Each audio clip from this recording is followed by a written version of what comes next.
I never imagined that the day would come when I would learn about my own brother's wedding from someone else. Not from him, not from my parents, not from a relative, but through a casual Instagram story. I was scrolling absent-mindedly when I saw a clip my cousin uploaded. Colorful lights flashed across the screen, workers were arranging flower stands, and a caption sparkled across the bottom. Big day coming soon, #family celebration rings, sparkles a family celebration. The words hit differently when you realize you aren't included. At first, I convinced myself that maybe it was some distant cousin's wedding.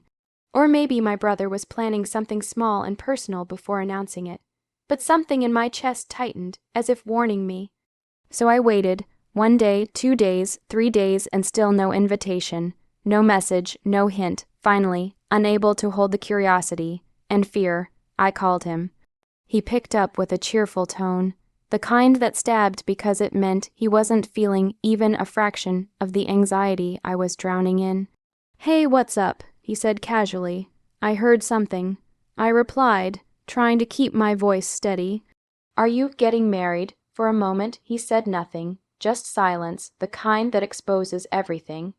"Yeah," he finally murmured. "I am. When?" I asked. "Next week." My throat tightened. Next week, so close. So soon, and no one told me. "Why didn't you invite me?" I asked, my voice breaking even though I tried to hide it. He sighed, a heavy, frustrated sigh that made it sound like I was the problem. "Listen, it's not like that. It's just complicated. Tell me." I insisted softly. There was a shuffle on the other end, like he was debating whether I deserved the truth. Then he finally said it. "My wife, she doesn't want you there." My heart stopped. It didn't beat, it fell. "What, why?" I whispered. "She thinks you'll make things awkward. She says we're trying to keep the guest list small. But I'm your brother." "I know, but try to understand. Just this once, okay? Don't bring it up with Mom and Dad. They don't need stress before the wedding." I felt like someone had unplugged the world around me. Everything went silent. He wasn't just telling me I wasn't invited. He was telling me I wasn't wanted. He was choosing her comfort over my existence. I didn't argue. I didn't beg. I just said okay. Because when someone discards you that easily, begging only breaks you more. After he hung up, I sat on the edge of my bed, staring at nothing. A lifetime of memories, our childhood, our laughter, our secrets rushed back like waves, crashing into a shore that no longer existed. My own brother was getting married, and I was not part of his happiness, not even in the shadows. Not even as a guest. The morning after that painful phone call felt heavier than any morning I could remember. When I opened my eyes, it took me a moment to recall why my chest felt tight, why my throat felt sore, and why my heart felt bruised. Then it all rushed back. My brother's wedding, the non-invitation, his wife not wanting me there, and his careless tone like it meant nothing. I sat on the edge of my bed for a long time, staring at the sunlight cutting through the curtains. It should have been a bright day, yet everything felt dull, gray, and lifeless. My phone buzzed nonstop, family group chats planning outfits, discussing decorations, sharing jokes. I muted the conversation. I couldn't bear seeing excitement about an event I was deliberately excluded from. A part of me wanted to call my mother and pour everything out. She would have been shocked, maybe even angry. But then I remembered my brother's words, "Don't bring it up. They don't need stress." He didn't want them stressed, but he didn't care how stressed I was. My pain, my feelings, my presence, none of it mattered to him. So I stayed silent. By the afternoon, the walls of my room were suffocating me. I grabbed my jacket and stepped outside, wandering aimlessly through busy streets. People walked past me, laughing, talking, living their ordinary lives while my world felt like it had cracked open. I found myself standing in front of a small café I hadn't visited in years. Something about its warm yellow lights felt comforting. I walked in and ordered tea. The owner recognized me immediately. "Long time, son," he said with a kind smile. "Everything okay?" I nodded, but my eyes betrayed me. He noticed, but instead of asking questions, he quietly placed a slice of cake beside my tea. On the house, sweet things help on bitter days. That simple kindness hit me harder than anything else. I stared at the steam rising from my cup, and suddenly the tears I had been holding back began to fall silently. I didn't sob, I didn't break down, I just let the tears escape, and in that moment, something inside me shifted. I realized that I had spent years loving people who couldn't love me back in the same way. I had poured loyalty into a family that didn't value it. I had tried so hard to be present for a brother who didn't want me present when it mattered most. That night, as I walked home, a strange calmness settled over me. If my own family didn't fight for me, then maybe I needed to start fighting for myself. Maybe the real betrayal wasn't that he didn't invite me, but that I had forgotten my own worth. The week of the wedding arrived faster than I expected. Everywhere I turned, the world seemed decorated with reminders, sales on sherwanis, wedding photography ads, flower shops displaying garlands. Even the sky felt like it was celebrating someone else's happiness, but inside me, something had changed. I had spent enough nights crying, enough mornings waking up with a heavy heart, and enough days pretending I wasn't shattered. Now I felt strangely focused, almost calm. Pain had burned through me and left behind something stronger, a quiet determination not to let the betrayal define me. While my family buzzed with preparations, I stayed on the sidelines, not out of bitterness, but choice.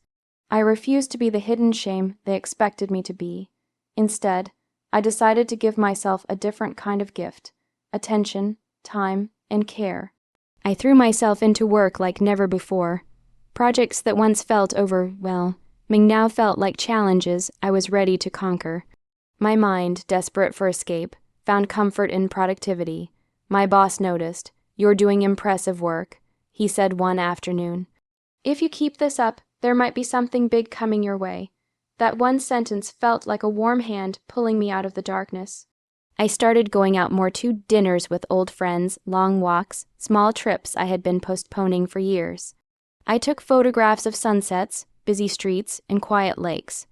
I captured moments that reminded me that life was bigger than the corner of sadness I was stuck in. And without planning it intentionally, I began sharing these moments online. Not to show off, not to prove anything. Just to remind myself that I was living beautifully, peacefully, purposefully. But the funny thing about silence is that people notice it louder than words. While I was healing quietly, whispers began floating around the family. At mehendis and dalkis, at gatherings and group chats, everyone asked the same question: "Where is he? Why didn't he come?" What happened? My brother, feeling cornered, lied. He didn't want to come.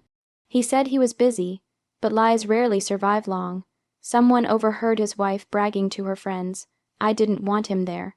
His presence ruins the vibe. Those words traveled faster than the D-Hall beats at the wedding, and suddenly sympathy started shifting toward me. The night of the main event, while they were dancing under spotlights, I was standing on a cliff overlooking a breathtaking sunset. I took a picture, smiling softly, and posted it with a caption that said everything without saying anything.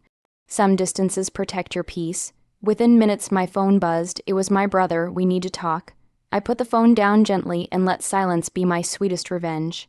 2 days after the wedding, just when I had begun settling into the quiet peace I had built for myself, there was a knock at my door. Firm, impatient, familiar. I didn't move at first. I knew who it was. Something in it. My chest tightened, but not from fear, from clarity. After a minute, the knocking grew louder. "Open the door," he said. My brother's voice. I finally unlatched it. He stood there, still wearing traces of wedding makeup, his sherwani replaced by a wrinkled kurta, eyes tired and restless.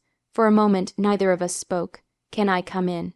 he asked. I stepped aside without a word. He walked in, looking around the room as if searching for something he had lost, or maybe hoping I would break the silence first. I didn't. He exhaled. Shakily, "I know you've been ignoring me." I wasn't ignoring. I said calmly, just choosing peace. The words hit him harder than any insult ever could. He sat down slowly, rubbing his hands together. "Look, I'm sorry." The sentence was small, almost too small for the weight of his actions. For what exactly? I asked for everything, for the wedding, for not inviting you, for not standing up for you, for letting her talk me into things. So it was her decision.